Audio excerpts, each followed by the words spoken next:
Yeah. Okay. Yeah, because I found all the new films are all Christmas films, and I'm thinking I'm not ready for Christmas films yet. No. That's it. Okay, cool. We're wasting some good stuff here. Okay, let's crack on. Let's make sure we are recording on this end. Yes, we are. And we are recording this end. Yeah, and with lights on. And I've put my phone in a different place so that you guys should be able to hear me. Because on the recording last week, I could hear you guys in the background going, "Can hear him." Yeah. Oh right. Okay. Yeah. Oh, that's good. That's good. Well, we couldn't. We were worried at one time, weren't we? Yeah. Has it gone all funny? Yeah. All right. Cool. Let's get ready to rumble.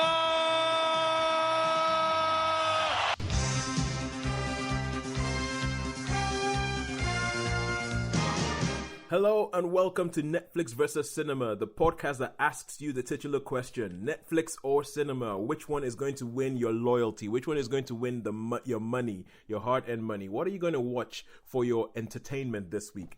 My name is Tosin, and I am based up in in Midlands near Coventry. And joining me on the Isle of Wight are Sharon. Hello. And Shaun. Hiya. How are you guys doing?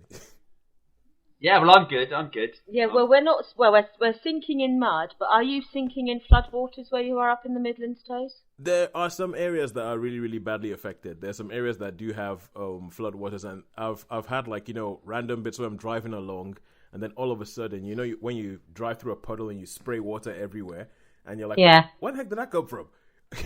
And I just didn't realize that there was that much water on the road. Or it is quite wet. I know that there's some areas that are quite badly affected, like how up in the north they're having to evacuate. Yes. People. Then there's some areas of the Midlands that are a bit like that, but I don't think it hasn't gotten close to where we are. Oh, that's good. We are just sinking in mud. We've had regular but steady rain, so it's like we have a day of dry, then we have a day of rain, so it just stays a soggy mess, basically. So are the water, because obviously on the island, are water levels are rising everywhere, like on the coast and stuff like that? Like places down in all the rivers are high, and on high tides, you notice it particularly. But wherever I'm gardening, you sink. If you stand still, you start sinking. Oh, good lord! Good lord! It's a bit like that. Wow. Well, welcome to Weather Watch. Weather Watch versus Netflix versus cinema. But I guess of course we are British, so of course we do have to talk about the weather. It's very important. Yeah, it is. We do. It's like what else do you talk about if you don't talk about the weather? But it's your health. I'm glad you guys are okay. I'm glad you guys are okay and you're safe, and the island hasn't eroded away yet. No one's pulled the plug out yet, so we haven't sunk. We've not floated off just yet. No. Oh, cool. And so now this is the first time, and I know we're a little bit late to the party, but this is the first time where we've gone together and we've actually had a chance to discuss some comments that have been made by Martin Scorcese while he's been out and about. I know it's late to the party and a lot of people are probably sick of hearing of this already, but did you guys hear about this story? Yeah, about he dissed the Marvel films, didn't he? Yes. Well, he said they won't work. Yeah, something about them not being very cinematic. He says they're not cinema. Yeah. He said they're not cinema. Now, I mean, there's. Do you reckon that's a publicity ploy so that he can do this Netflix film? Well, I'll tell you what. If it was, it was genius because it's worked really, really well. Yeah. It's worked really, really well. But the thing about it is, he originally said this in an article in Empire magazine, and this is an article that I read. And I read the article and I didn't even notice that it'd been said. It was just like, in passing. It was no big deal.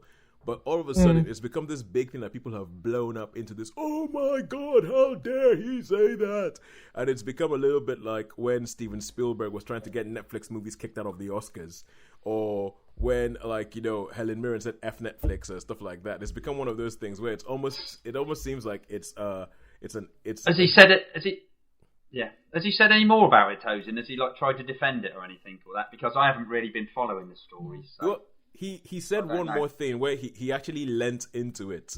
He leant into it and he was like, no, they're just like I think he referred to them as cinematic roller coaster rides. He says they're roller coaster rides, they're not real cinema. And this is, I remember we had a discussion a while back where we were talking about, because obviously on Netflix or cinema, we're always talking about this whole, we spoke about the push and pull between the fact that we all love cinema, we love going to the cinema, we love watching things on a big screen. But at the same time, I mean, Shaun, you were worried about, oh my God, I'm getting a bit of a couch potato. It's just so convenient to watch stuff on Netflix. And it is, but I've been better. Yeah, I know. I've got myself out there. I know you made a concerted effort to get off your couch and leave your house. I know, and I applaud you for it. I think that was thanks to you, Toes. I think that was thanks to you for giving me the jolt I needed. Well, thank you. Well, I'm glad I got you into the cinema. But it's the same way, like, you know, when we had that whole Steven Spielberg thing, and he was coming across a bit like an old man yelling at the sun, going, "I don't like it, get off my lawn." And there's a bit of this that comes across as that, because we all know Martin Scorcese is he's quite the film buff. He is like, he's not just a film. Oh yeah, big time. He is like obsessed with film and all that, and he loves his old French movies and Jean-Luc Godard and François Truffaut and all that kind of stuff. And he loves that. And there's a bit of me that wonders, and what I really want to know, and what I haven't heard in all of this stuff, is whether he's actually watched any of the Marvel films. Because that'll make a difference. Yeah, because I'm not sure if he has or not, and nobody said that. People are just, I mean, as always with anything, people just want to sort of like get up and be annoyed about stuff. I don't know whether he's actually watched them, because imagine this was the 80s or something, right? And the equivalent of the Marvel movies that we have now, like the big massive blockbusters in the 80s, would have been like a film starring Arnold Schwarzenegger or Sylvester Stallone. A big muscle-bound thing. And so you will have Martin Scorsese, who's just made Goodfellas, and people will say, so what do you think about all these films that are big, massive behemoths at the box office? It's like, what do you think of Commando? And you can imagine then he would have said something like, well, that's not cinema. And because it's a big, dumb action movie, it's supposed to be like a roller coaster ride that gets you from A to B, and then you finish and you're like, okay, cool, yeah, now I can go home and all that kind of stuff. And if you haven't watched the Marvel movies, you would think that that's just what they are. It's a big superhero movie. It's essentially today's version of a 1980s Arnie muscle-bound film.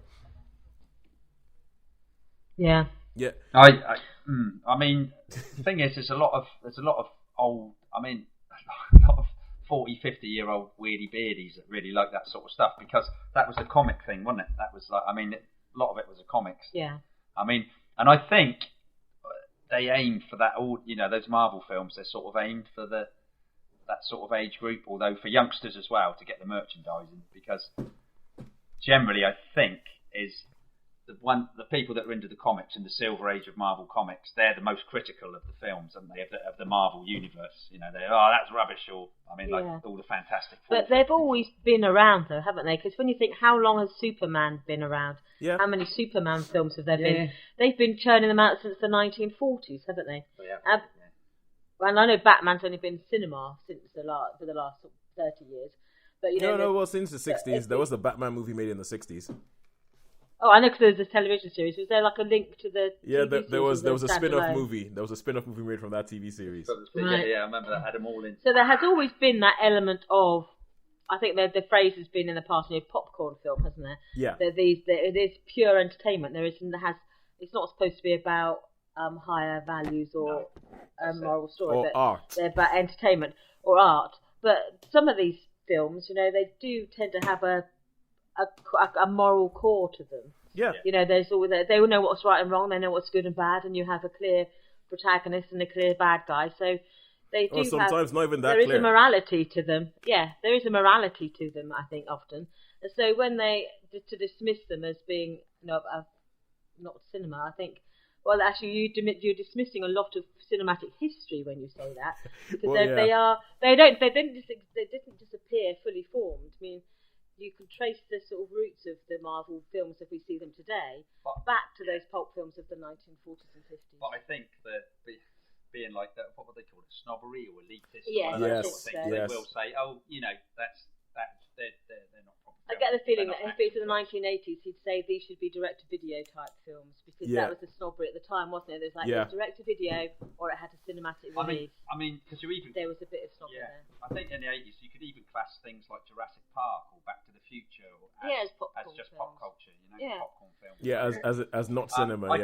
I can sort of see where he's coming at. I don't think you can diss them totally, but I do understand that he's saying there should be a place for both. Entertainment value, and not arty. Yeah, they're not art. But there always has been that sort of the strata of films, and there have been like the pure entertainment, the ones that have upper code, and then there's proper But then it's high like art. comparing the music-wise, comparing the Beatles to Scott Aiken and Waterman. Do you know what I mean? Yeah. Yes, you see, because that's the thing. I understand what he says, but it is sort of like an inherently snobbish thing to say. It's kind of like people. It's you were saying about the music stuff. People kind of go. There's this whole thing where people go, well, if it's what's the word I'm looking for? If it's popular, or if it's successful, then it must be rubbish. That's it. Yeah, which is a bit kind of like a weird thing, but I think that I really want to know if he's watched any of them, because I actually think what Marvel have done over the last 10 years, from my point of view, is that they've taken something that was just a popcorn film, was just kind of like, oh, we'll give you what it is you want so you can give us your money, and they have transformed it into something I would say is actually cinema. So you look at things like as the films went along, they became less and less popcorn movies and started grappling with some massive things. I mean, I'm not saying I agree with him or anything like that. No, but you can see where he's coming from. You know, I can sort of see where he might be getting his ideas from. You know? Yeah, I agree with you. Shaun. I mean, and I wasn't knocking Scott Aiken and Waterman. No. I like some of their stuff, but I'm just saying that if he was some people would dismiss. You know what I mean? The musos would say, "Oh, Scott Aiken and Waterman, just popular." Well, that's why they came from like the guilty pleasure thing, wasn't it? Because they're saying people who would read NME would then go home and listen to ABBA, and because they're saying that there's this, you've got this front of like being exactly. So, being it's all about the art, and then they would actually secretly would quite like to put their feet up. But I think all of us are well-rounded individuals, so we understand. We understand the intricacies. We don't take offence at someone making a comment, because he's allowed to. He's allowed to make a comment. It's just kind of like it just. I feel like the comment itself kind of tries to make a fight where there is no fight. Where no one's arguing with you. It's Marvel like, are not. It's they're like not when there's you, no fight. It's like, why do you have to even say that? It's like, oh, that's not cinema. What I make, that's cinema. I'm like, why do you have to even say that? I mean, it is cinema. I saw it in a cinema. It's on a big screen. It was made on a camera. It was made using the same techniques that you used. As a matter of fact, with him saying that it isn't cinema, some of the techniques that they pioneered, as in the age reduction technique, he uses that extensively in his new film, The Irishman. Does he? Oh, that'd be interesting. Because I'm glad you said that, because I was just about to say, I'm not sure if he's used the film with any CGI or anything, but obviously they all tinker with these things. The idea is that you have Robert De Niro, Al Pacino, and Joe Pesci, who are all in the 70s, and they play their characters from the age of 25 up. So they've essentially sort of like used the age reduction technique that was pioneered massively by Marvel movies. That would be so cool. Oh yeah, that was, I guess, the first one. Was it Avengers when with old Tony Stark? Yeah, Robert Downey Jr. Which suddenly appeared like he was 20 again. I think for me it was Ant-Man. When young Michael Douglas shows up in Ant-Man, and I'm like, whoa. Oh right, okay, yeah. I remember that happens in the first 5 minutes of Ant-Man, and you're like, what the hell? Yeah, I mean, and the fact that he's taken techniques that they've used and put them into his movie, and it just seems a bit weird, which it really makes me feel as if he hasn't watched these films and he hasn't realized that the techniques he's using, they've done a lot of stuff to develop it. It's just weird. But anyway, as I said, I think it's a storm in a teacup. I don't think it's really much, and I just find it. But I'll find it really weird if he hasn't watched any of them. But if he has watched them, I'll find it weird that he said what he said. But anyway, never mind. Let's move on. Let's put that to bed. Let's put that one to bed. Let's put that to bed. We're late to the party anyway. We might as well carry on with our own lives and carry on with our own agenda, with our own Netflix versus cinema agenda. So Shaun, this is your your second week back after your holiday? Yes, second week back. Yep. Yes, and so you've been able to get back into the cinema. You get to see a couple of things. I have, yeah. And I've seen a couple of things twice, actually. Twice. Crikey. Oh, good. Okay, we will Because get onto that. Yeah, because other people wanted to go see them, and I mean, anyway, yeah, we'll get on to that. Okay, we will get onto that. But first up, what I want to do is I want to we have a section of the show called Also Rans, where what we do is we talk about films that we have or things that we have seen that for some reason we're not putting into our main rounds of Netflix versus cinema this week. So either we have too many films already, or we only have 3 cinema movies and we just need to match it up with 3 things. And so Shaun, you have gone back to your viewing habits of seeing a whole bunch of stuff under the sun, and you said that you'd seen some stuff this week. Yes, I've seen some. Well, my also rants were on Sky Movie, on the Sky Movie channel, around the Sky Movie channel. They had the 95 Judge Dredd version with Stallone. Now, I seem to remember when that first came out. I am the law. Yeah, I am the law. He took his helmet off. He did, I know, and that really... That's wrong. Yeah, that was totally wrong. He didn't half look young in this. Oh my goodness, talk about age reduction. I was like, whoa. What happened to you in the last? Yeah. What happened to you now compared to the Rambo, compared to the latest Rambo movie, and you look at him in this, and he's like buff, you know. I mean, he's like he looks well young. But he took the helmet off. I know everybody hated that. If you're a judge, you do not take your helmet off. Never take the helmet off. The only ones who don't wear helmets. The fact that he took the helmet off just made everybody go, okay, they do not understand what it is that they are doing. They don't understand what it is they have. But Carl Urban did not take Carl Urban didn't, because I think so many people might. But as a film, it's not actually that too bad. I didn't... I actually had to watch it. Certain 2000 AD tropes. So I think the people who made it did know a little bit about the 2000 AD world. Danny Cannon. Yeah. I mean, Cannon. Yeah. I mean, it wasn't too bad. I didn't mind it too much. I decided to watch it, and it's got. I mean, the end credits. Armand Asante who plays Rico. Yeah. Rico. I quite like that name, Rico. But also, and at the end credits as well, The Cure play as the end credits roll. The Cure play a song over a band, probably my favourite band ever, The Cure. So my brother saw the concert do the soundtrack. Did he? Yes. Oh, but whereabouts? Somewhere. Yeah. Somewhere up on the North Island, not on the Northern Island, but I don't know where. Oh, well, yeah, they're class. Anyway, so it wasn't too bad. So that was quite a good one.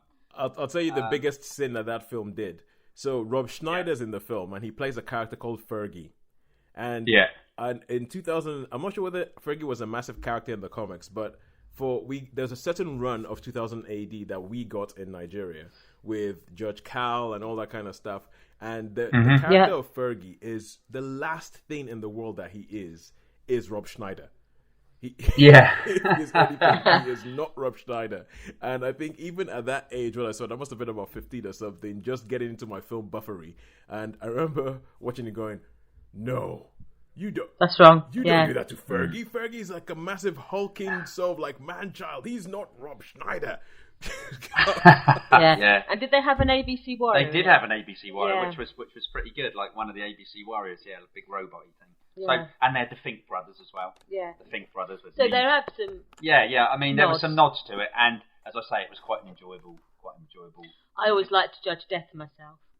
Did you? Ooh, Judge Death. Yeah, Judge Death was scary. With his hissing, he does hiss a lot. Yeah. Yeah, he's like one of those aliens, isn't he? He's like an alien. He does look like an alien. He looks like a xenomorph. You know, the teeth size. I don't mean he looks like an alien, but what I mean is he's got that. The teeth, you know, the alien teeth, like when the teeth all the dribbles come out. And he slubbers all over the place.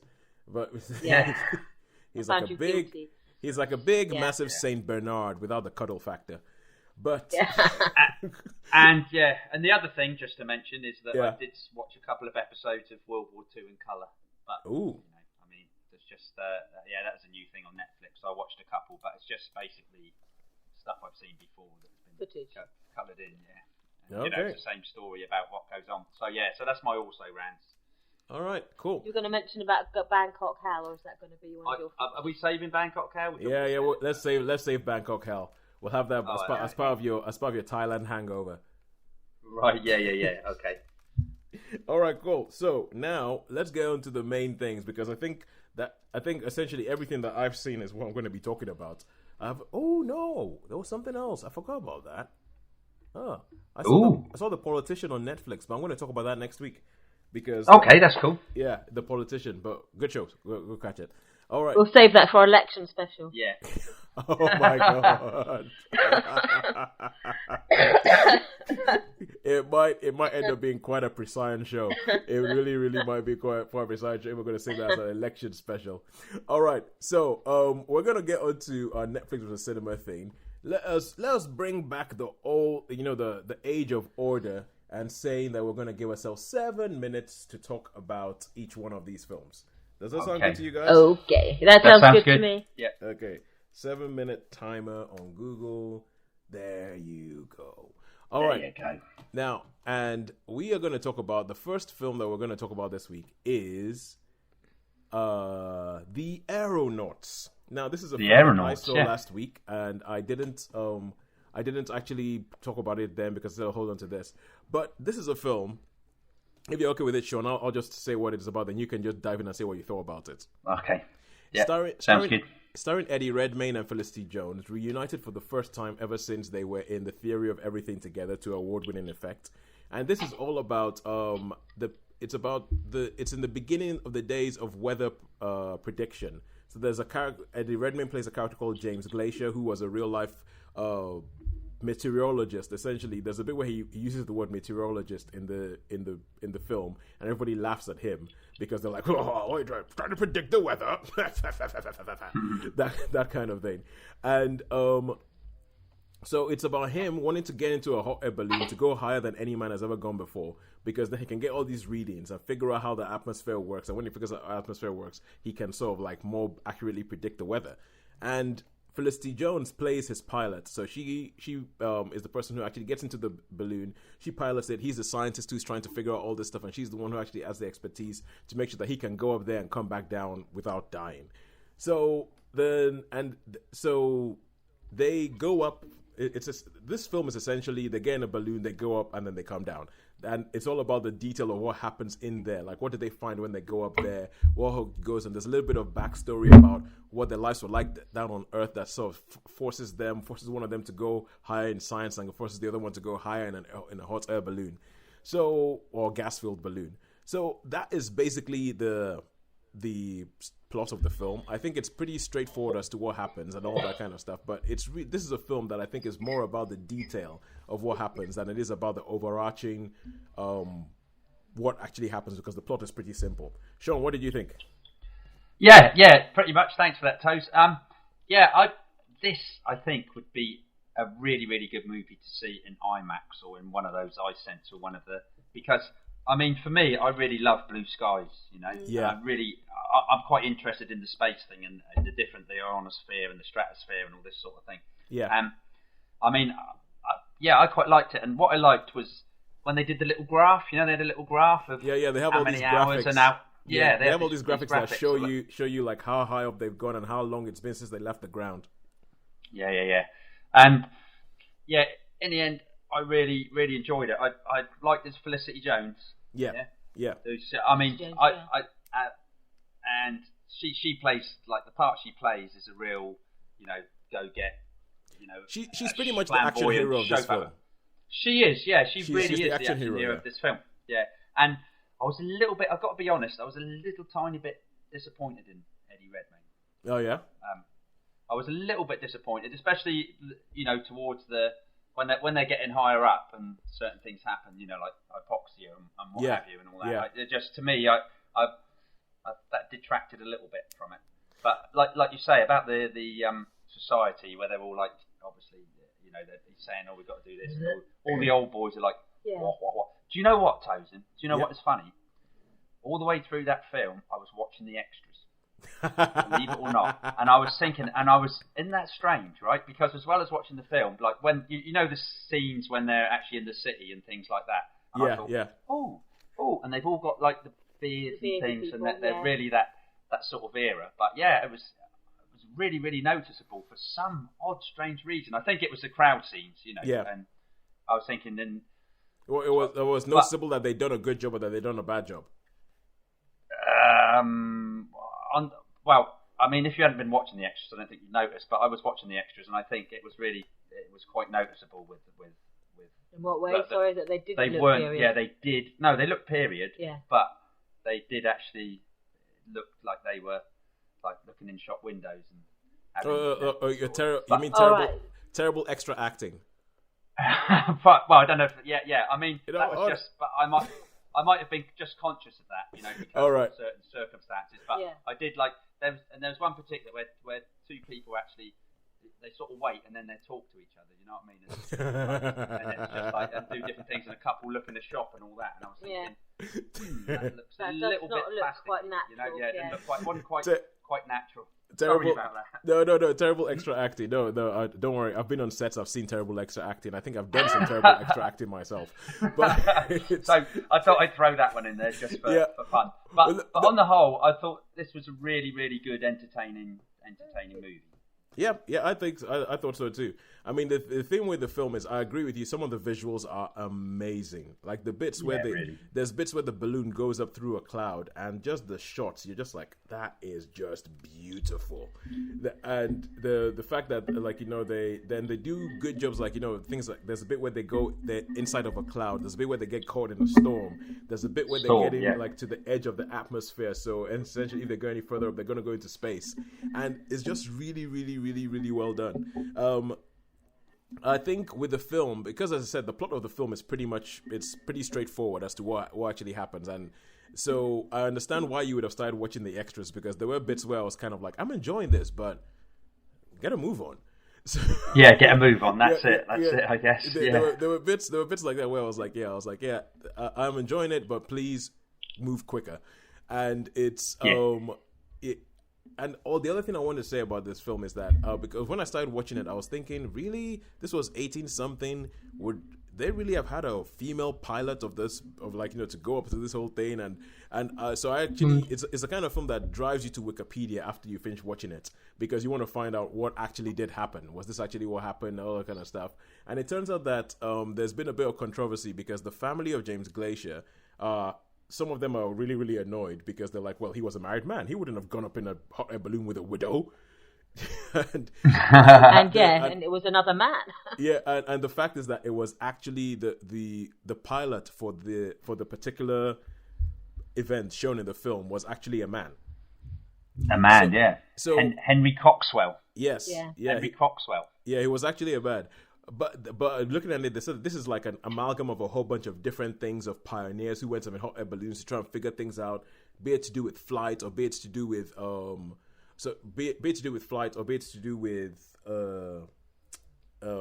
scientific endeavor or anything like that. And I feel like it's one of these films that it might be made about the 1800s, but it's more about now. So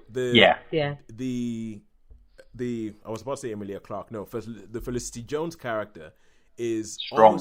It's almost kind of like, yes, women can do it too. She's the hero. Yeah, she is totally the hero. He is like the. Well, on the poster, she's above him on the poster, isn't she? She's in a much more prominent and dominant position on the poster. Yeah, so that would suggest, that's what they're saying is, up the girls, basically, isn't it? Yeah. Well, and to be honest with you, you were saying about Eddie Redmayne.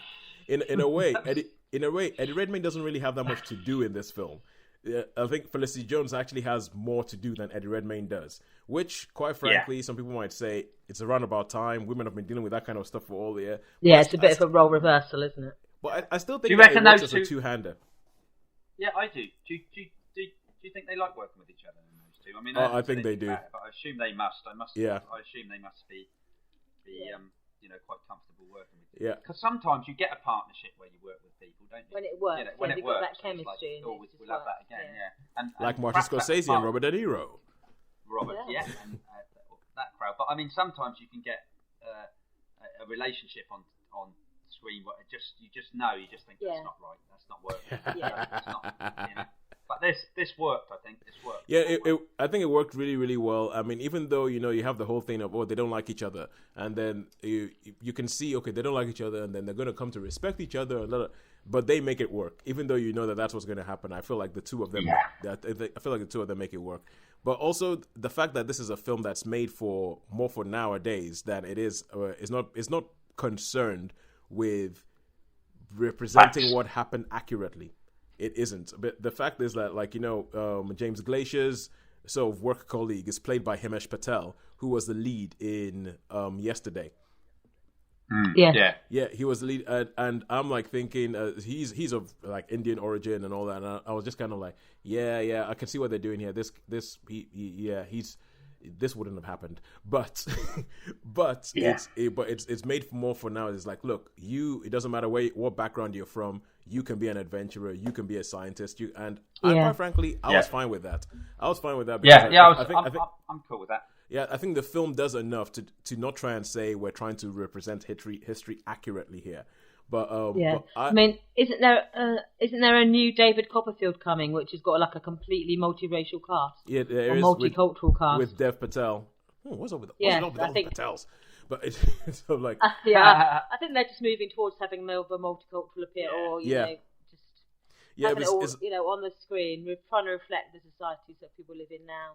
Yeah, it's a bit rather than they would have done at the time the film was set. Yeah, it's a bit like Hamilton, on which has famously has a multiracial cast talking about the birth of America, and obviously everybody there would have been white, but they're saying like we're going to talk. America now is going to tell you the history of America, and it's a bit like Britain as it is now is going to tell you what the history of Britain is, because just because you're not white doesn't mean that it's no longer your history if you're still British, but never mind. But anyway, I quite enjoyed this film. I would give it a 4 out of 5, and it gets a few extra marks because it has a kid in it who shows up for a really short moment at the beginning, but he is the kid who also plays Roger in his Dark Materials adaptation that's on BBC One right now. Oh, we like Roger. Yeah, right, okay. and I think Where's Roger? Materials, so I don't know. Yeah, Where's Roger? And I think the kid is actually really good. He's really, really good. He's kind of heartbreaking, but he's really, really good. But I'll give it a 4 out of 5.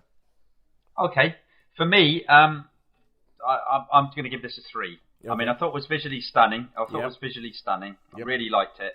I love Felicity Jones. Eddie Redmayne towards the end didn't quite get it, and the bad extras were. So I'm only going to give this a 3 for those. Yeah, but I mean a good 3, a good solid 3. Entertaining. Yeah. I reckon if I'd have seen this in IMAX, it probably would have made the 4. You see, now this is the thing, right? I reckon that it's one of these things. It's a high. Is it a very, very high 3 or a low 4? But yeah, they get. Yeah. So thankfully enough, 3.5. The funny thing, 3.5. Yeah, we'd split the difference. 3.5. Yeah. That's a good shout. It's funny, right, Shaun? Because if you start doing it, you start noticing really, really bad acting of extra acting in every single film. Which, because I've been an extra in a couple of films now, I've noticed this in a couple of times. Like even in his Dark Materials, which I'm watching with my wife Claudia, there's a bit where they one of these colleges in Oxford, and there's a bit where they're like, "Oh, get out of the room!" And you can see people just sort of trying to shuffle to get out of the room. And one of the extras, I actually know him. I spotted him. I was like, "That's Morris." Oh wow! I was like, "That's Morris." I was like, "Morris, that's terrible." Come on, man, you're better than that. We'll get Sharon watching them now.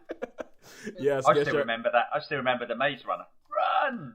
Oh Lord! No, sorry. Anyway, that's the second Maze Runner. With the less said about that, the better. But anyway, so now let's get on to Netflix and Friends. So we because we it's called Netflix with Cinema, but we also talk about other streaming platforms, anything that you can see at home. And Sharon, you talking about the BBC iPlayer, you have just finished watching a TV show called Giri Haji. Yes, it's still currently being shown, but it's available on the iPlayer, so you can watch the whole series. So you can watch the whole series on the iPlayer, but it's being shown week by week on BBC One or something. Week by week, yes. So you can either choose to do it episodically, which my brother is doing episodically. So he's still on episode 4, whereas I've seen the whole thing. Because I watched the first 2, and then I thought, I think I'll watch the first 3 in sequence. And then I had a spare afternoon, and I thought, I might just go and watch 1. And then I ended up watching them all. So, not on the same day, that over bodes a week. Well. That bodes well. Yeah, I saw them over a week, but I did suddenly think, I can't space this out. I want to just watch them. Yeah. So yeah, it's basically a British-Japanese film. it seems to have like an equal sort of numbers of cast between the two. It's basically a detective from Tokyo. He has been sent to London to find his brother, who has been reported dead in Japan following a sort of falling out with the Yakuza. He's become sort of a bit of a sort of Yakuza henchman. Yeah. So he fakes his own death and he leaves. His family believe he's dead. And then there's an incident that happens in London that he is linked to. And so they send his brother out there to see if they can track him down. And so in London he arrives, and then he's sort of paired up with this British police officer.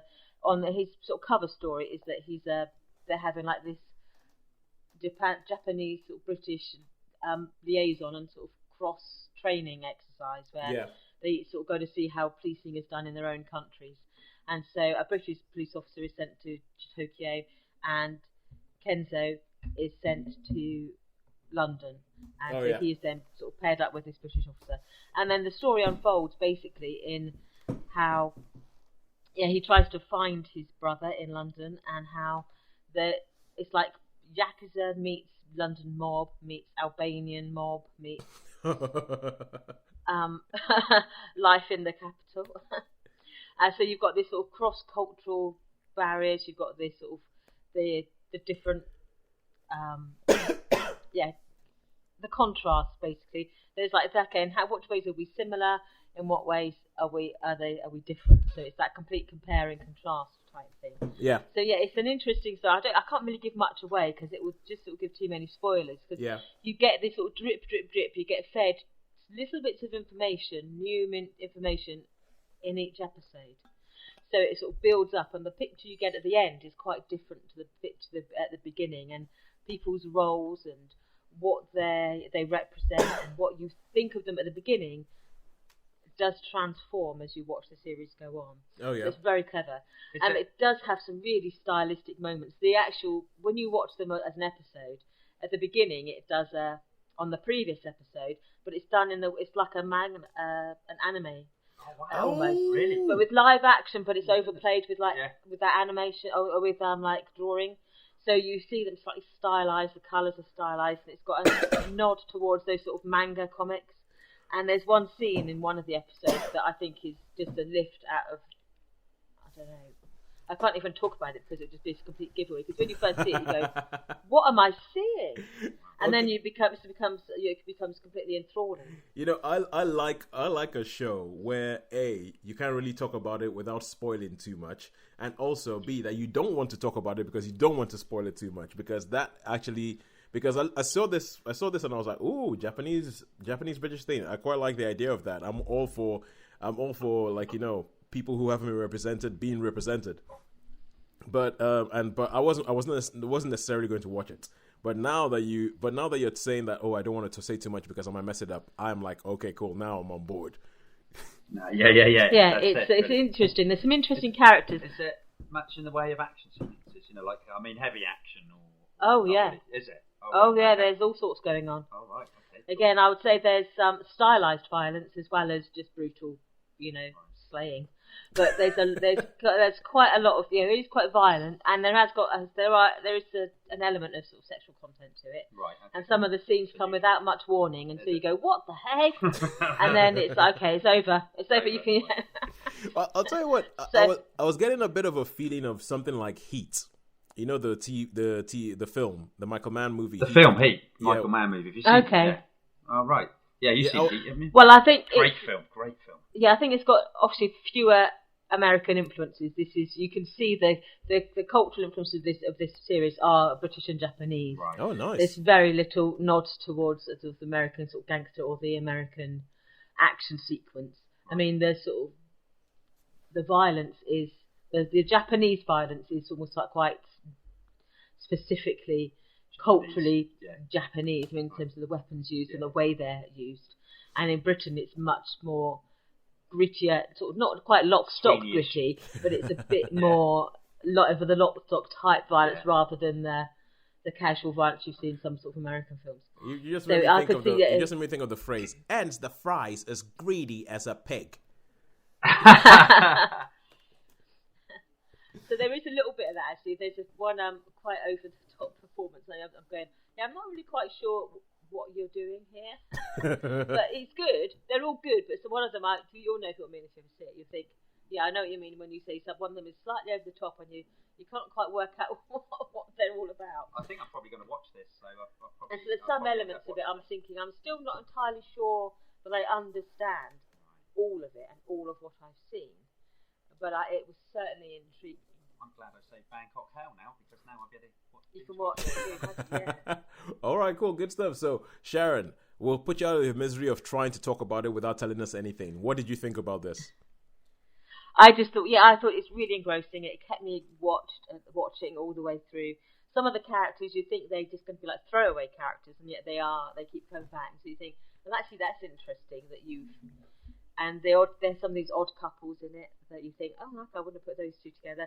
And there's for surprises right through to the last episode. Oh, wow. So I would really rate it. I think, there's a lot to admire about this film. This is perfect, but I think there's a lot to admire about it, and I really enjoyed it. So I would say I would give it a 4-star. 4 stars. And I would recommend it, but I would give it just that sort of caution that if it had a cinema rating, it would probably be sort of 15 or even an 18. Because it is violent and there are scenes of sexual nature. Ooh, bang on time. Perfect timing. Bang on time. Sharon, the best of us. Okay, so now we go back to cinema and we're going to talk about a film called The Good Liar, starring Helen Mirren and Ian McKellen.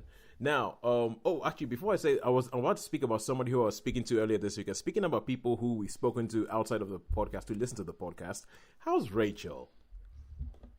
I haven't actually seen her since our last podcast because, I missed her at church on Sunday. But she's well the last time I saw her, so I'll say hello if she's listening. Okay, cool. And she does tell me that she does listen. So. All right, that's the thing, because this is what I'm saying.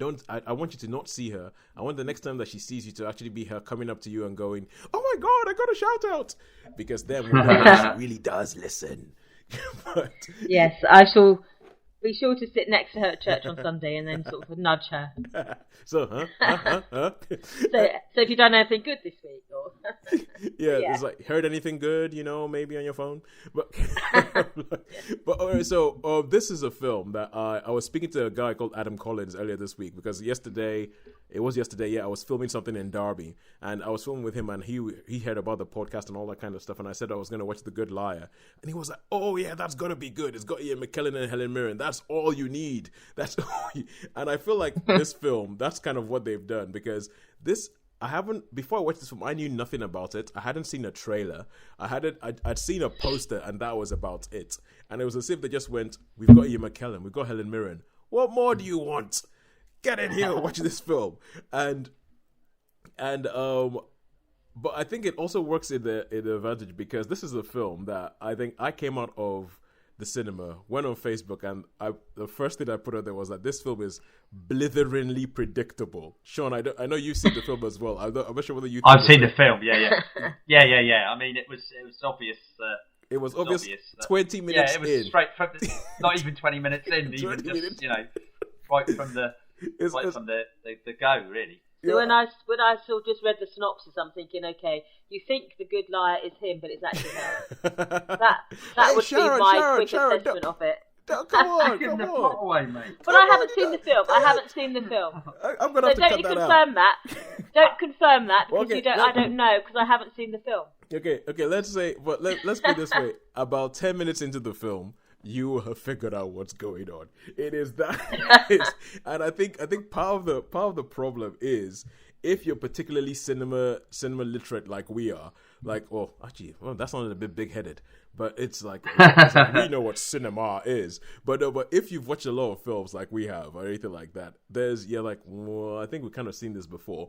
I think part of the problem is the casting. The casting is because if you're going to have Ian McKellen and Helen Mirren in a film, they're not just going to hang around they're going to be there for a reason. And so when you have these two characters and one of them hasn't really done much for about 45 minutes, then you're like, well, there's got to be a reason that they signed up. And it must be coming up to a point where they're going to do their big thing, and if they're going to do that, then so I feel part of the problem is with structure. Part of the problem is the fact that it's like a con movie, and you've seen a lot of con movies, so it's hard to do anything new, and it's also the fact that you don't attract big names to something if they're just gonna sit around and be an old person who is struggling with life.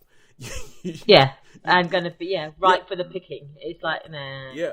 So to try and keep a little bit of mystery, even though I think it's pretty impossible. I think that's why I haven't seen any trailers for this, because anything they put in the trailer would have given away the entire film. Yeah, definitely. Well, it did. I think I saw a trailer for it, and I thought, I know. I know that's happening. Yeah, I know that's going to play out. So we know what's happening there. And I haven't seen it, and I know how that's going to play out. I mean, it got to the point in this film where I actually started trying to see how accurate I could be about how the ending was. I was like, let's see, what's the final shot going to be? How's this going to play out? It's like, who's going to end up being allied with who, and who's going to kiss who? And I started playing like a game to try and figure out, because like 20 minutes in, I mean, the fact is that it's Ian McKellen and Helen Mirren, so watching them is fine. I mean, you will watch them even if you know where it's going. It's not like, oh yeah, I'll tell you what it reminded me of a bit. It's not as bad as this film, but remember the Limehouse Golem?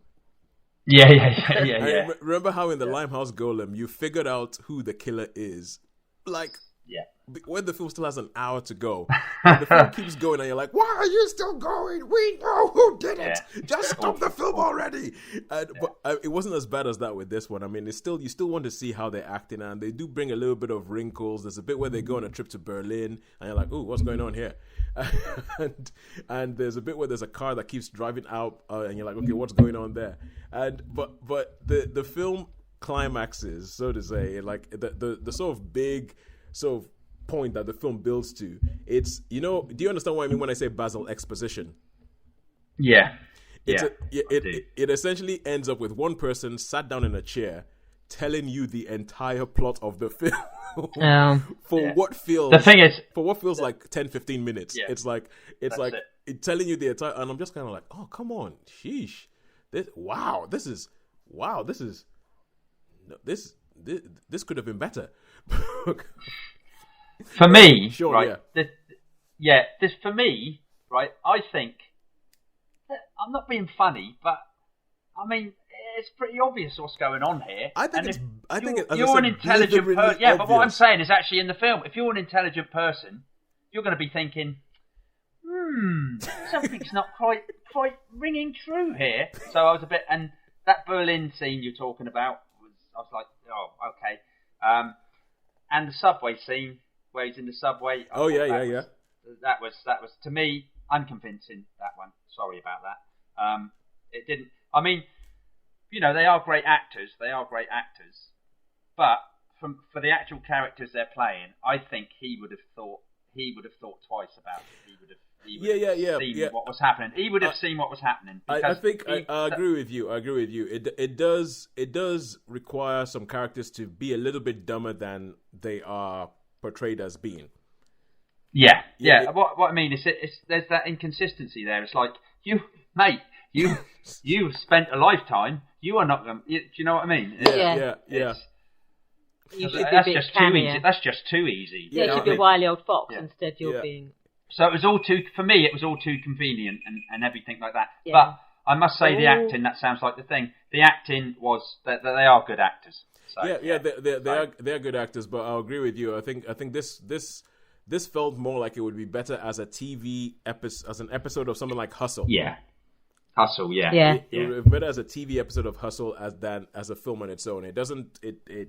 It's just so blatantly obvious. It's so obvious from like 10 minutes in. So I think for me, in a sort of Sunday afternoon midsummer murders kind of way, I think it's good, but I think it's the fact that I thought it was blatantly obvious, but that wasn't just the end of it. That wasn't just me going, oh, forget that, and I'm going home.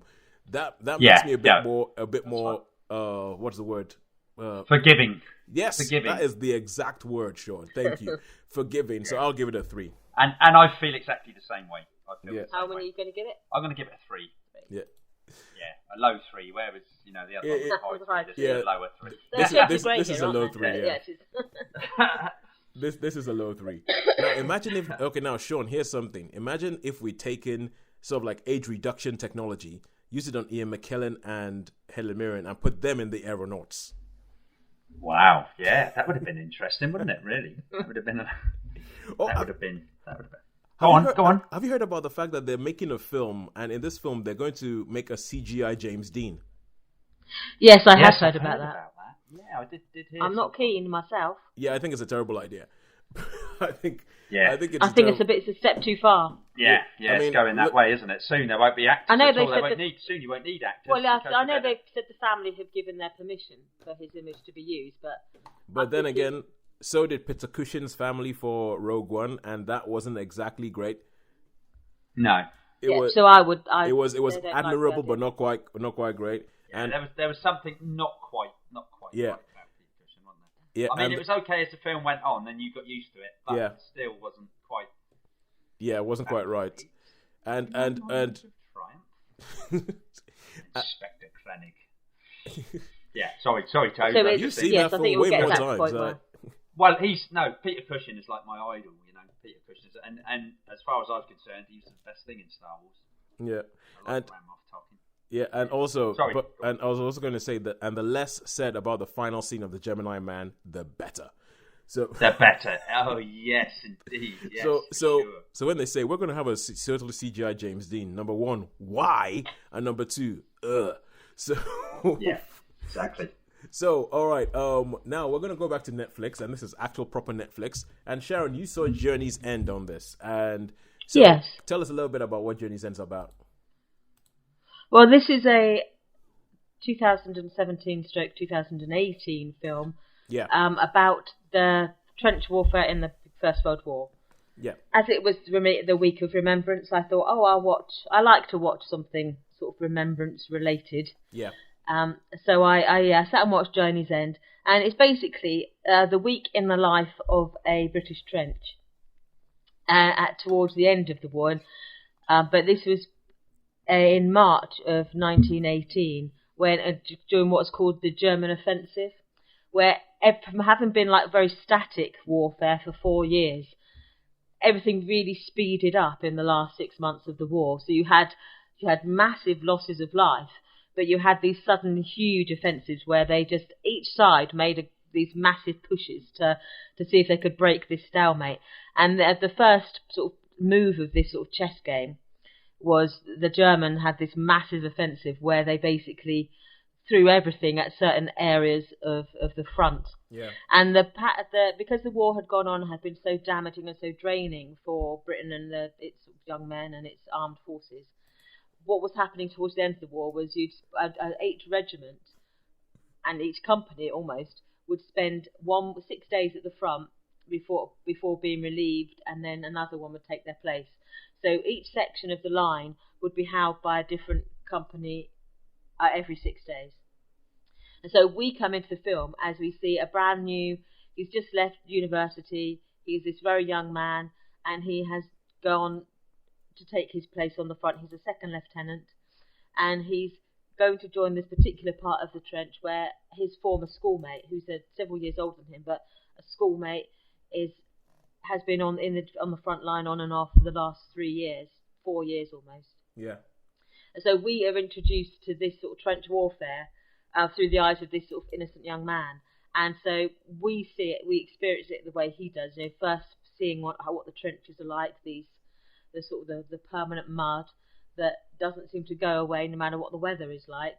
The officers' dugouts, you've got the ground level, and then these dugouts are like a story underground. I mean, these are complex. Over time, these trenches have been expanded to such a degree that you are 2 stories underground, and there's this network of rooms, and they have their offices and their bunks and they eat in there, they sleep in there, they sort of they live in these sort of bunkers for for their time on the front. But the enemy lines are literally a tennis court width away. Sometimes they're no more than, I think in this one particular part of the front, they're like 70 yards away. Yeah. And And so the story starts with he's just arrived on the front, he's met his old friend, and he's sort of seeing it all as a bit of a lark. And then he sees them all like, sort of anaesthetising themselves with drink, some of them. Others are just not thinking beyond that day because they daren't make plans. They don't like to even write letters home because they don't know if this will be the last letter or not. Yeah. And so in a very short period of time, a lot happens. And so you basically see the whole war encapsulated in this one short period of time. And so you do see sort of like the loss of life, the fear, how some people, it affects them in different ways, how they become anaesthetised to everything. They're sort of blind to the world, and others become sort of terrified and sensitive and scared, basically. They live in a perpetual state of fear, and how some people face that by sort of falling to their knees and crying, and other people face it with a different way, with courage or with a sort of stiff upper lip, almost in their way. Yeah, because so it's an interesting film. Yeah, I think it's based on a play, isn't it? Yes. Yeah. So it is very play. It is set in like 2 or 3 different locations.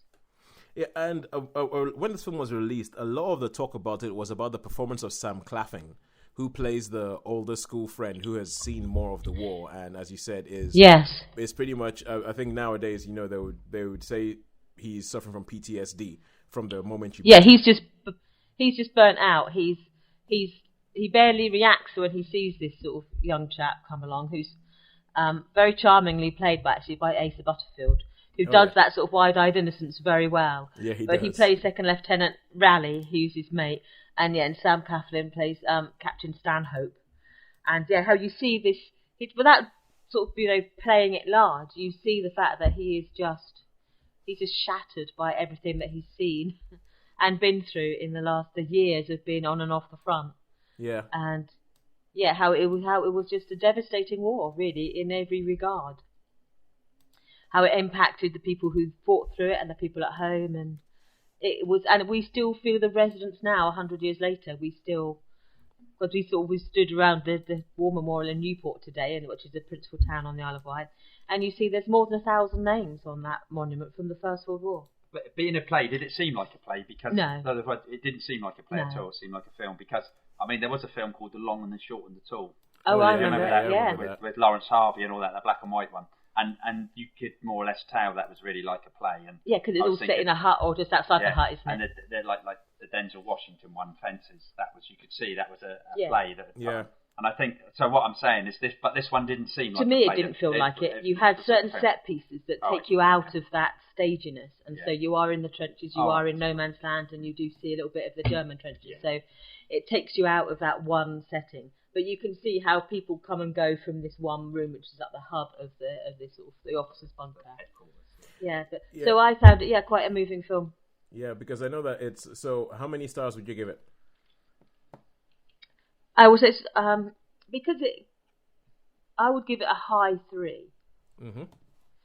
Because you sort of get a glimpse of these people. You are there you only see like 3 days in their lives, and so you are dropped into this situation like Asa Butterfield, and then it all blows up around you. Yeah. I would say because you connect them in a certain way, but you don't get really deeply connected to any of the characters because you don't see them for long. Yeah. So I would give it a high 3 as a snapshot of the war, and which is why we say lest we forget.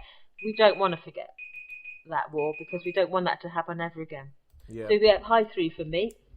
Yeah, well, thanks for that, Sharon. Because I know that your family was quite you had people in your family who ended up in wars. Oh yeah, all of them. They've all been in all of them. Yeah. So I had my dad and uncles and I know it's quite a personal thing for you. So, but oh, absolutely. But you think it was so? This was on the more, how do you put it? On the more respectful, edge of the scale, almost respectful to the people who ended up in these wars. Yes, absolutely. It wasn't, and because a lot of the time people treat the First World War as if they're either too reverent or they're irreverent, or they say it was futile and it was like these people were lions led by donkeys, and you think, well, no, that's too simplistic. Really, it's much more complicated than that. Yeah. And the war itself was more complicated than we think, of just standing there like shooting each other. So I think it reflects the fact that there was a more complex war than we think. So yeah, I think it's respectful but not reverential. So I would say it's a good film. I enjoyed it. It goes to add to that canon of films about the First World War. It would fit in. All right. And going from something that is reverential and respectful to something that I am not expecting to be reverential and respectful about a world war, seeing as it was directed by the guy who made Independence Day and Godzilla and everything like that. Yeah. Roland. What, the late, yeah. Roland yeah, Emmerich. No, he made the 1990. Was it 1999? Godzilla was in 97. Not Godzilla. Oh, right, okay. Yeah. So essentially, he did the Day After Tomorrow and all those sort of things. This is a man who is not known for subtlety. So Roland Emmerich, and he's made a film called Midway, which is about the Battle of Midway in World War II. This is kind of interesting because I know a couple of weeks ago we were talking about Five Came Back, and there's a bit where in Five Came Back that talks about George Ford made an actual documentary, which ended up Ford, yeah. Yeah, he ended up cutting it like a John Ford movie, but because he was actually there at the Battle of Midway. And so fun. Yeah, go on. Yeah, I just thought it was funny that you had that and you have this. But now, Shaun, you're the only one who's seen this. So tell us, what was this all? How's this? Midway. Okay, yeah, Midway. This is there was a film in the 70s with Shaun called Midway, the Battle of Midway. It was one of those films that were put in Censure Round, which was like Earthquake, and you had the Battle of Midway. Yeah. This story of basically Midway, turning point of the war, 1942, where the ships never see each other. It's just purely aircraft, So this film starts off with Pearl Harbor, and you've got these characters which are just your typical, American gum chewing heroes, Oh So I'm not going to talk too much about the acting, although there is quite a big cast in this. So the acting is pretty much standard. I think no one particularly stands out in any way, shape, or form. I'm sorry. So that's okay. I mean, love that. When I saw the trailer for this, I was thinking that 2000 film Pearl Harbor, which I hate. Yes. Probably goes. The It does have a similar It feels flow feel about it, doesn't it? From the trailers, yeah. The Michael Bay Pearl Harbor. I mean, the attack is good. The rest of the film is good lord. Yeah. I couldn't even. Anyway, this film is much more factual. It actually gives you the facts of, so it is, and factual wise, because I'm really interested in this battle. It is quite good. So you've got the facts, and you've got the Japanese. Interesting to see at the start of the film. It's obviously made with a lot of Chinese money, because they mention the reason Midway comes about is because the Americans launch some Air Force bombers, some B-52 bombers from aircraft. It's called the Doolittle Raid. It's very famous, but they couldn't land again, so they bomb Tokyo, and they'd land in free China. So there's this whole sequence in the film where they're in free China. Doolittle lands in China. Aaron Eckhart plays Doolittle. Famous, really, really famous. Is that the bit? Is that the one that they show at the end of Pearl Harbor, where they go and try and to sort of retaliate? Oh yeah, don't even go. Yeah, where he gets on the where he fights in the. This is Pearl Harbor we're going to. Fights the Eagle Squadron. Turns up on the eve of Pearl Harbor. He's a fighter pilot in the Navy, and then he flies an army bomber. It's like, come on. Anyway, this is not that bad. This is not like that. It's pretty much sticks to the historical. So historic, but it plays a little bit. There's a little bit at the end which I had some issues with, because I don't think that happened. But so anyway, you've got these gung ho Americans, Battle of Midway, lots of plane, lots of action, and there's a funny you mentioned about John Ford. Yep. Because he's actually, or someone who looks like him, or someone who's been CGI'd. It's like when they actually do. Yeah, I saw in the little cast list. Someone is cast as John Ford. It actually turns up, and he's like, "Oh yeah, no." hey, sir, you better get underground. And he's like, no, hell, get the camera going. So there is a little nod to that. Somebody as John Ford filming the Battle of Midway. Yeah, someone as John Ford. Jeffrey Blake. Jeffrey Blake as John Ford. Yeah. So, and there's a bit. It's quite funny. That 5 came back that we spoke about a few weeks ago. Yeah. There is a scene with John Ford directing the thing, the actual raid, and in this, it's very much taken out of that. It's very much taken out of that. Yeah. So yeah, I could go on a long time about this film, but I know we're really, really limited. But I have to say, you have 2 minutes. You have 2 minutes to. I've got 2 minutes left. Okay. You've got 2 minutes to lay into the film, which I feel you want into. This film is not too bad. What? This film is not too bad. I saw the trailer and I thought, I'm not watching that. I saw the trailer and I thought, I'm not watching that. Dire. But it was. I saw this Sunday. I thought, what should I do? Oh, Midway's on a good time to go and see it. I'll go and watch it, and then I can come onto the podcast and I can absolutely hammer it. You know, I have to say I can't really hammer this one. I mean, as I say, it's not particularly good in the way of action. It's sort of historically it's quite good. I think that some of the sequences are a bit out of real time. Yeah. But and the action sequences are really pretty good, to be fair. You know, and from obviously they're CGI'd, but it's the actual aircraft. It's like the Thunderbolts, and you've got the Zeros, and you've got all that. So, and it goes through Pearl Harbor, the Doolittle raid, and the Doolittle raid is primarily why they decided that they would have to, they needed to take out the American characters really, and they've got this. It's well known, but to find out if the Japanese objective was Midway, because the Japanese they cracked the code. And Japanese keep mentioning this AF, so they put out, and it's well known, they put out like all the water just over normal. We're having trouble with the water carrier at Midway, and then they come back and they pick up the Japanese thing. Oh, there's they're having AF is Midway. So the guy who plays intelligence officer, Patrick Wilson. He's like he plays the intelligence officer, really, really famous because. Everybody's saying, no, it's not going to happen. It's not going to happen. He's the one who told, he warned them about Pearl Harbor. He actually said, because Nimitz, who takes control after Pearl Harbor and all that, he says, he goes, this was obviously poetic license, but he says, right, I need you to be definite. He says, they'll attack on these coordinates, blah, blah, at 10:30 or something like that. And, and then there's a little scene later on in the film, I know it's a bit of a spoiler, he goes, you was only 5 degrees out, and spot on sort of thing. So there's a lot of poetic license in it, but I didn't mind it. I thought it was okay. I thought it was an okay film. I'm not saying it's fantastic or anything like that. No. It's a zillion times better than Pearl Harbor. All right, cool. And we've spoken. You said you're going to talk about. I've actually seen this twice. Really? Really. You liked it that much? Well, I won't say I liked it that much. It's just that it was convenient. So this is going to get. I'm going to give this a high 3-star for me. This is 3-star. High 3. High 3, yeah. So not as bad as I thought. I was expecting to come on here and just go, mildly surprised. Just 7 minutes of Shaun going, ah.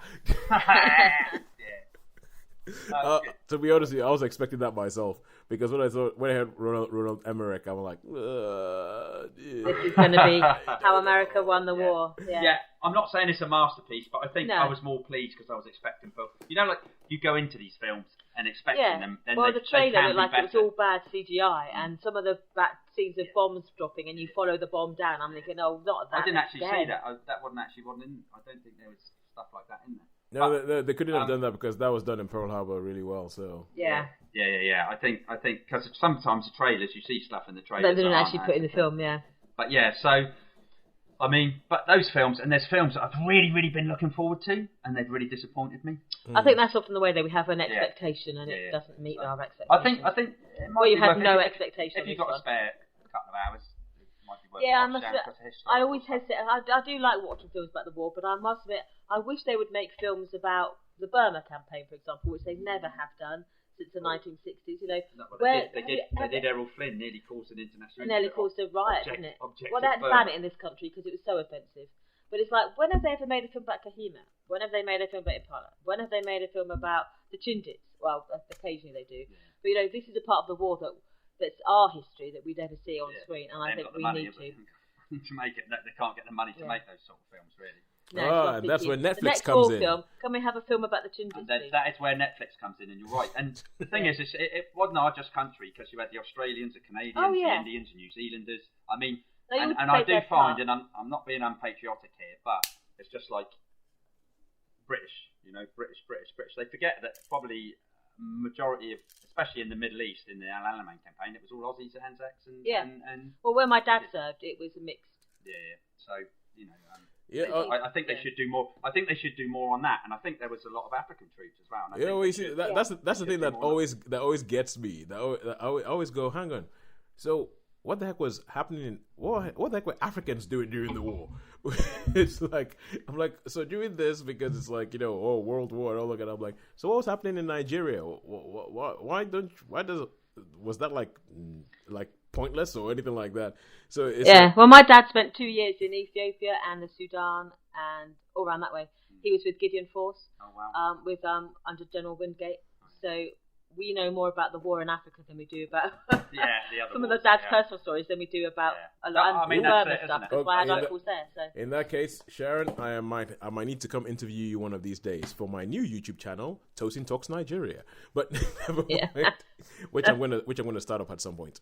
But yeah, talking about things in Nigeria. But never mind. But okay, no, good stuff. And for those of you who might be listening for the first time, as you might have realized, both Shaun and Sharon are they're war buffs, and not only war buffs but war movie buffs, and especially when it comes to because I think you have personal connections with it. It's part of your family history. So, yeah. So yeah, and I'm just kind of like, I just sit down and nod and like chew the end of a pen and go, that's interesting. But anyway, we're gonna move on to Netflix now for our final thing, and this is Living with Yourself. It's a program that I watched. And this stars Paul Rudd, who some people might know as Ant-Man in the Marvel Cinematic Universe, and an Irish comedian. She's been on things like at the Showtime at the Apollo and Live at the Apollo and all that kind of stuff. And it's one of those Irish names that I struggle to know how to pronounce it. It's like I think it's Iceland B or Aileen B. I'm not sure.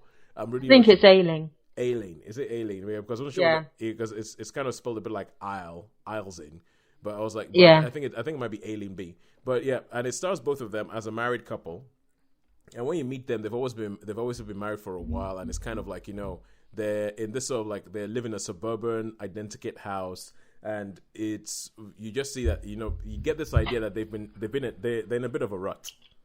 They're in a bit of a rut, and it seems that the rut is mainly due to the man. Like, he's just kind of got to that point in his life where he's like, I don't know what I'm doing with my life. I don't know what I'm supposed to be here for. I just don't, it's like, I just get up and do the whole thing. I go to this job that you just get, the way the film is shot and the way the thing is done, it just sort of tells you he's not particularly happy with his life. And he goes to work one day, and there's a guy there who he's like, look, what's up with you, man? You never even used to look up from the floor, and now you're just so full of energy. And this guy says, well, what happens? I went to this spa, and this spa, they gave me a totally new outlook on life, and he gives him this card. So he's going, oh yeah, that's rubbish and all that. But he goes on and he just looks at his life, and he just can't handle his life. His life is just gets him down. And so he decides to go to this spa. He goes to this spa. He pays money to go to this spa, and and they say, don't worry, you're going to do like a total sort of neural clean, and everything's going to be fine. You're going to have a whole new outlook on life. But it turns out that something at the spa goes wrong, and he ends up with a clone. So he ends up with a clone, which is like they've essentially cloned him. So there's two of him running around, and it's all about that. It goes into this whole thing where the clone is like, well, but okay, I'm a clone, but I have all of your memories. I know absolutely everything. I love our wife, pretty much. And he's like, well, but she's not your wife, she's my wife, and all that. And it's a really, really good performance from Paul Rudd, who plays the two characters. And I think there's some stuff like that they do to identify which one of them is who.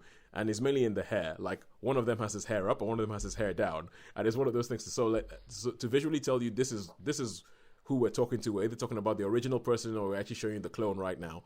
But I think a lot of it is in his performance, and his performance is just so well done so that you always know which one is which.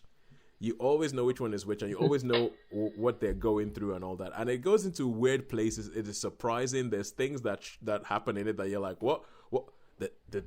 Really, did that just happen? And you don't really know where it's going. There are some things which I kind of saw and I thought, okay, that's gonna happen. But even when it did things that I expected to happen, the way it played out after that, I was like, oh, that's different. And it just like they keep trying to sort of change you. And it's directed by the guys who directed Little Miss Sunshine, which is one of my favorite all-time films. Yeah. I like Little Miss Sunshine. I think Little Miss, I like that. Yeah, I think Little Miss Sunshine is pretty much a perfect film.